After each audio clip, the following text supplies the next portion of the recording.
Todos são bem-vindos ao programa Palavras Consoladoras. Durante 15 minutos estaremos em sua companhia.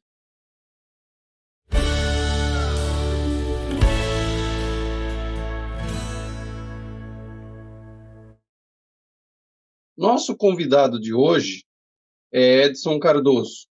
Ele é palestrante espírita, idealizador do grupo Apoio Fraterno, voluntário desse grupo, coautor do livro Apoio Fraterno, Auxiliando Almas a Vencer a Dependência Química, autor do livro Capacitando ao Apoio Fraterno, presidente da AME Santo Ângelo e membro da AME Brasil, Departamento de Saúde Mental, músico e médico psiquiatra. Seja bem-vindo, Edson. Obrigado, Jair. Um grande abraço e que Deus nos acompanhe nesses momentos que estaremos juntos em busca de conhecimento, em busca de coisas bastante práticas para a nossa vida, para a nossa sociedade. Muito bem. O nosso tema de hoje é a influência do uso de drogas na família e na sociedade. Ao falar sobre o assunto do uso de drogas, teremos que relacionar com a família e a sociedade. No mundo onde vivemos, onde há transformações constantes, todos devemos buscar, através de nossas escolhas, o melhor equilíbrio da saúde física, mental e espiritual. Dependendo do caminho escolhido, teremos perdas, adoecimento e consequências que vão além do individual. Vivemos um momento sobre o uso de drogas que exige atenção, sendo assim um desafio a ser tratado com seriedade e responsabilidade. Juntar esforços terapêuticos a um acolhimento de quem sofre com a doença da dependência química.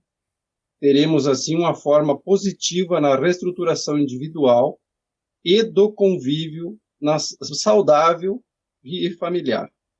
Diante disso, Edson, quais são as perdas para o dependente químico com o uso de drogas para a saúde física e mental?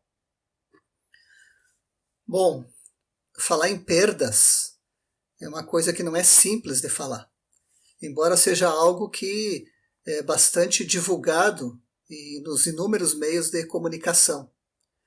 Porque perdas, além de elas serem inúmeras, elas dependem de alguns fatores. Por exemplo, ela depende do tipo de droga. Qual é a droga que a pessoa usa? Então, dependendo do tipo de droga, são as perdas físicas que a pessoa vai ter. Também depende, além do tipo de droga, da quantidade de droga que essa pessoa utiliza. Se utiliza pouco, se utiliza em média quantidade ou grande quantidade. Depende também da frequência de uso.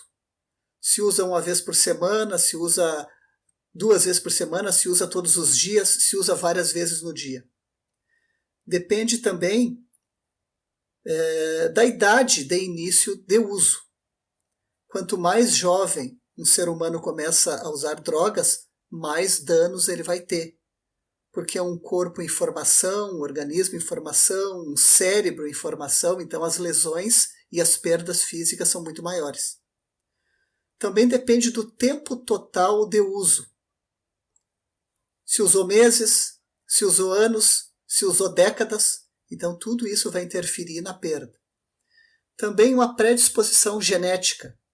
Então, se é usado um tipo de droga que afeta os pulmões e a pessoa já tem uma genética na família para doenças pulmonares, as perdas vão ser mais graves, mais rápidas, os problemas vão ser maiores.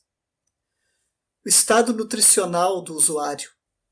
A pessoa já não se alimenta, está emagrecendo, então, dependendo do seu estado nutricional, o dano chega mais rapidamente. A falta de vitaminas no organismo, por exemplo, e a pessoa bebendo álcool em grande quantidade todos os dias, rapidamente pode levar a uma demência cerebral e a sequelas muito grandes. Então, o estado nutricional também é importante. E etc. De maneira geral, as drogas fumadas e inaladas, elas vão afetar mais diretamente os pulmões, podendo levar a infecções, a bronquites, a enfisemas. mas também elas afetam o coração e o cérebro, levando a problemas cardiovasculares, como os infartos, levando aos AVCs e também aos cânceres, os mais variados. Principalmente quando essas drogas fumadas e inaladas são associadas a bebidas alcoólicas. O álcool por si só, ele causa aumento de triglicerídeos, ele aumenta ácido úrico, ele causa a pressão alta, hipertensão arterial sistêmica, insuficiência cardíaca. No trato gastrointestinal, esofagites, gastrites, úlceras, e o mais grave, que são as pancreatites, que podem levar à morte, e as inúmeras doenças do fígado, como esteatoses, cirroses, cânceres, que também são muito graves no alcoolismo. E também pressão alta e insuficiência cardíaca. Bom, em especial, além do que já foi falado, a cocaína é uma droga que aumenta muito o risco das arritmias no coração, os acidentes vasculares cerebrais e o risco muito grande da overdose e de morte. A maconha, além dela causar os mesmos danos do tabaco, um pouco menos que o tabaco, mas ela causa o mesmo tipo de dano, ela tem um agravante, que nós vamos falar mais adiante, que é na parte não física, e sim na parte psiquiátrica. Ela pode levar a demências. O risco de levar principalmente a esquizofrenia. Não demência, desculpe, esquizofrenia. Que é já entrando nas perdas mentais, né? Que variam também, desde a depressão, ansiedade, oscilações do humor.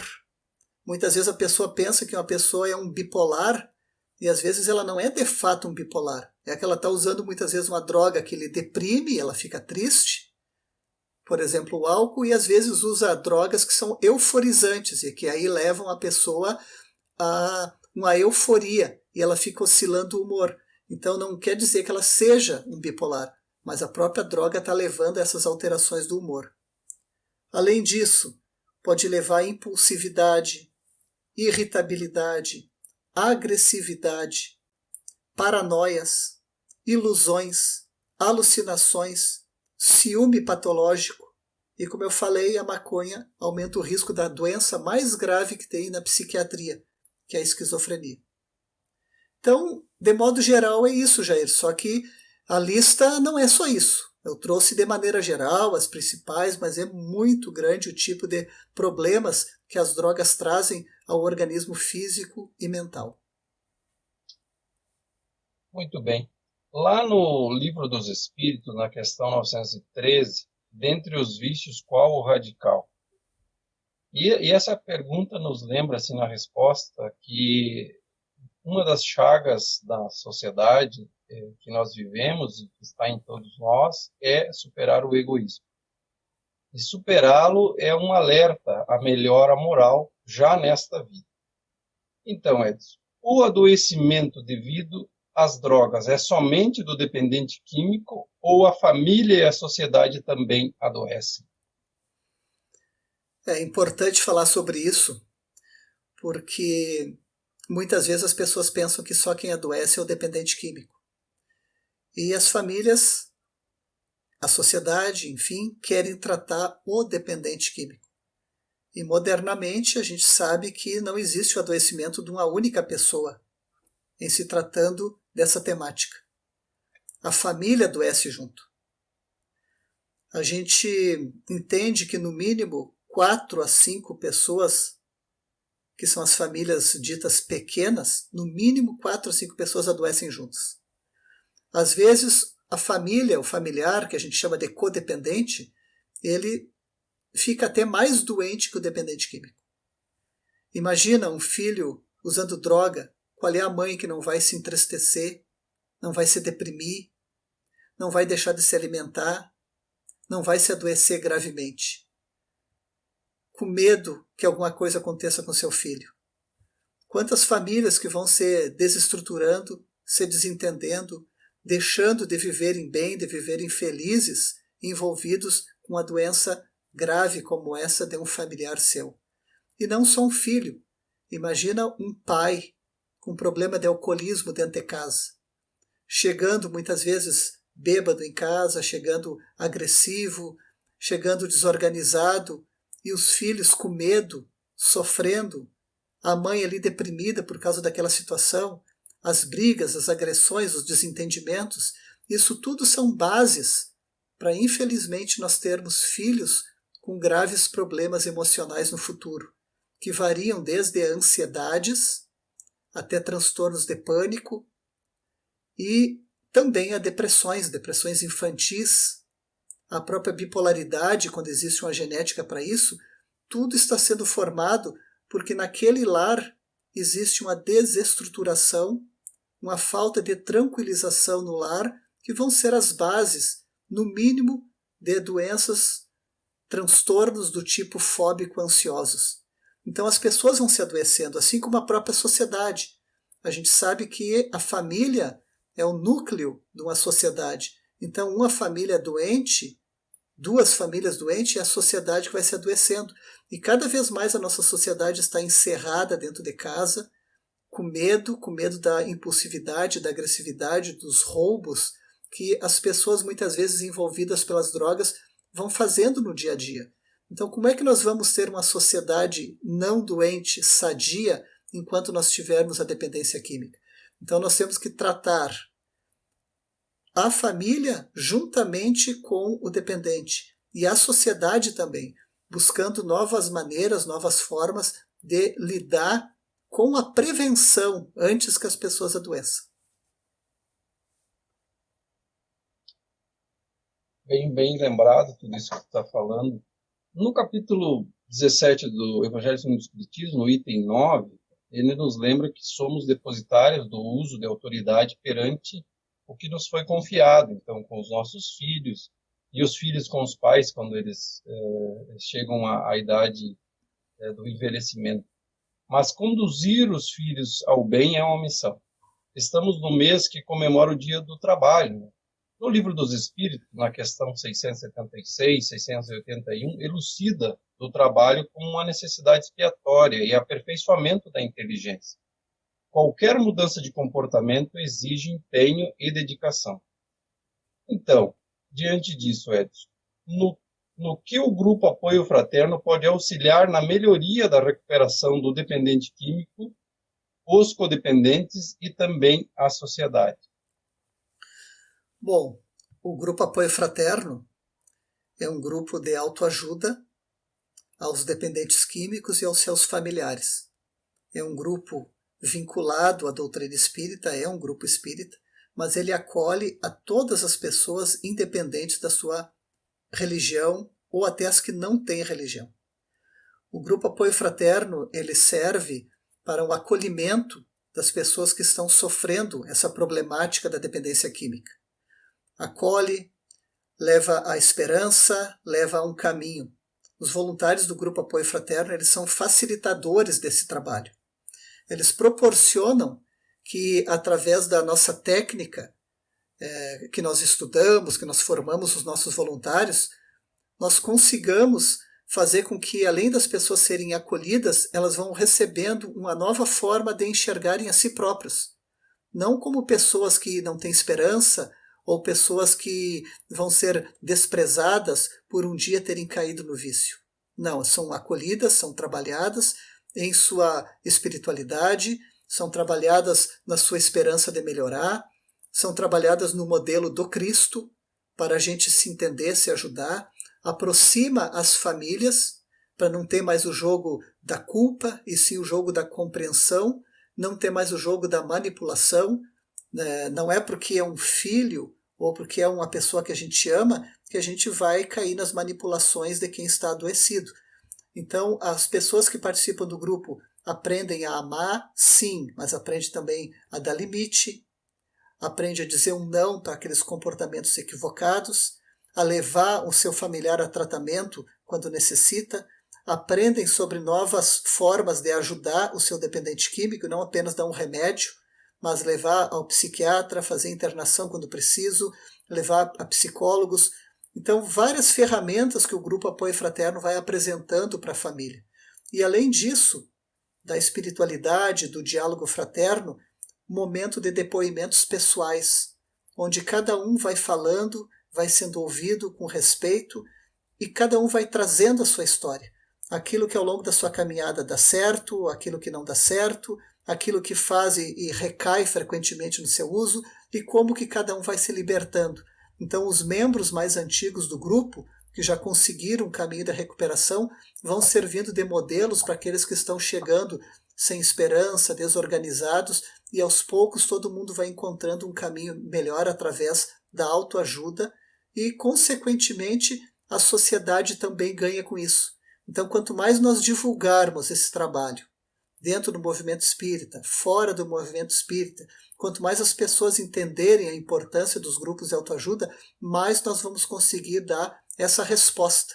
Uma pena, Jair, e aos nossos ouvintes, né, que nós temos inúmeros grupos já espalhados pelo nosso Brasil e quão poucas pessoas ainda buscam, né? Talvez precisemos crescer mais ainda, divulgar mais ainda, né? Vencer preconceitos, vencer medos e, quem sabe, cada vez mais nós tenhamos a oportunidade de ajudar mais e mais pessoas ainda.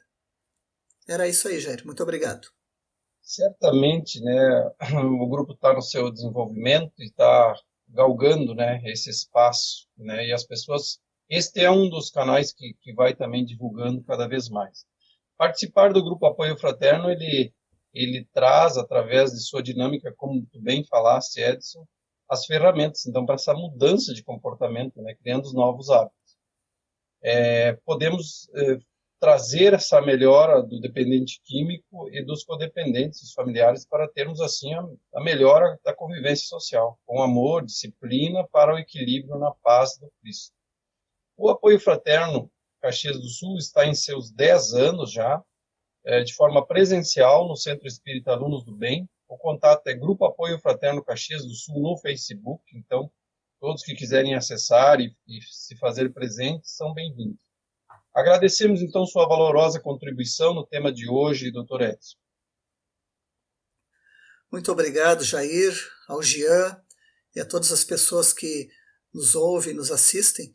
Que Deus ampare a todos nós e que nós consigamos cada vez mais entendermos sobre a dependência química. Às vezes podemos até nem estar passando isso diretamente na nossa família, mas às vezes como professor, com os nossos alunos, às vezes alguém na nossa empresa, no nosso trabalho, algum parente mais distante, um amigo, enfim. Quanto mais a gente se instruir, mais nós vamos conseguir ajudar como sociedade também.